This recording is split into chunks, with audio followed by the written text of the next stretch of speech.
இந்தியர்கள் 63% தான் காதல் வாழ்க்கையில் இல்லை திருமண வாழ்க்கையில் சந்தோஷமாக இருக்கிறாங்க. அப்போ எதனால் இந்தியர்கள்கிட்ட சந்தோஷம் இல்லைன்றதையும் அவங்க ஆய்வு பண்ணியிருக்காங்க.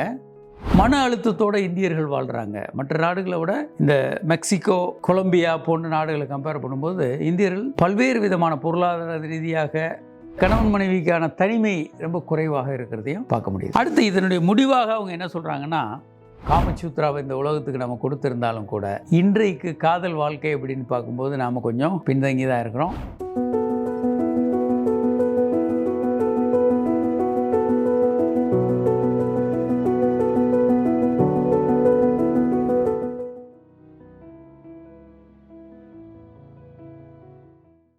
வணக்கம். இந்த வருடம் 2025 ஒரு 30 நாடுகளில் எடுக்கப்பட்ட மிகப்பெரிய பாலியல் சர்வே வெளிவந்திருக்கு. கிட்டத்தட்ட 23,765 பேர்கிட்ட உலகம் முழுவதும் எடுத்திருக்கிறாங்க. 30 நாடுகளில் பல்வேறு அதிர்ச்சிகரமான தகவல்களும் இதில் வந்திருக்கு.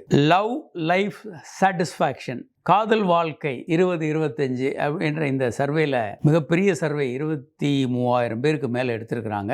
காதல் வாழ்க்கையில் ரொம்ப ரொம்ப திருப்தியாக இருக்கிறது கொலம்பியா. 82% பேர் காதல் வாழ்க்கையில் திருமண உறவுல ரொம்ப திருப்தியாக இருக்காங்க. அதுக்கு அடுத்ததாக வரக்கூடியது தாய்லாந்து, மெக்சிகோ, இந்தோனேஷியா. இவையெல்லாம் 81%. இந்தியா இதில் எங்கே இருக்குது அப்படின்னு பார்த்தா ரொம்ப பின்தங்கி இருக்கிறோம். கிட்டத்தட்ட 63%. இந்தியர்கள் 63% தான் காதல் வாழ்க்கையில் இல்லை திருமண வாழ்க்கையில் சந்தோஷமாக இருக்கிறாங்க.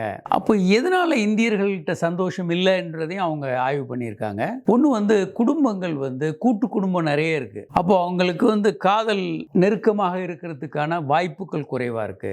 வேலை நேரம் ரொம்ப அதிகமா இருக்கு. மன அழுத்தம், வேலை பளுவோட இருக்கிறாங்க. பிரச்சனைகள், வீட்டு பிரச்சனைகள், அந்த மாதிரி கன்சர்வேட்டிவா இருக்காங்க. இப்போ வெளிநாடுகள் எல்லாம் குழந்தைகளும் பெற்றோரும் வீட்டில் இருந்தா கூட வேற வேற ரூம்ல தூங்கிட்டு இருப்பாங்க. கணவன் மனைவிக்கு ஒரு நெருக்கம் இருக்கும். இந்திய வீடுகள் ஒரே ரூம்ல எல்லாரும் படுக்கிறது, அந்த மாதிரியான சூழலும் இருக்கு அப்படின்னு இந்த ஆய்வுகள்ல வருது. அதனால இந்த காதல் பண்ணக்கூடிய அளவும் கம்மியா இருக்கு, திருப்தியும் குறைவாக இருக்கு அப்படின்னு ஆய்வுகள்ல வருது. மன அழுத்தத்தோட இந்தியர்கள் வாழ்றாங்க. மற்ற நாடுகளை விட இந்த மெக்சிகோ, கொலம்பியா போன்ற நாடுகளை கம்பேர் பண்ணும்போது இந்தியர்கள் பல்வேறு விதமான பொருளாதார ரீதியாக வேலை சம்பந்தமான மன அழுத்தத்தில் அதிகமாக பாதிக்கப்பட்டிருக்காங்க. இந்த மாதிரி பல்வேறு காரணங்களால இந்தியர்கள் நியூக்ளியர் ஃபேமிலி, இப்போ வெளிநாடுகளில் நியூக்ளியர் ஃபேமிலி, கணவன் மனைவி அவங்க பெற்ற எடுத்த குழந்தைகள், அவ்வளவுதான். இந்தியாவில் அந்த மாதிரி குடும்பங்கள் இருந்தாலும் கூட நியூக்ளியர் ஃபேமிலி கம்மியாகவும் கூட்டு குடும்பங்கள் கொஞ்சம் அதிகமாகவும் இருக்கிறத பார்க்க முடியும். அதில் கணவன் மனைவிக்கான தனிமை ரொம்ப குறைவாக இருக்கிறதையும் பார்க்க முடியும். அடுத்து இதனுடைய முடிவாக அவங்க என்ன சொல்றாங்கன்னா,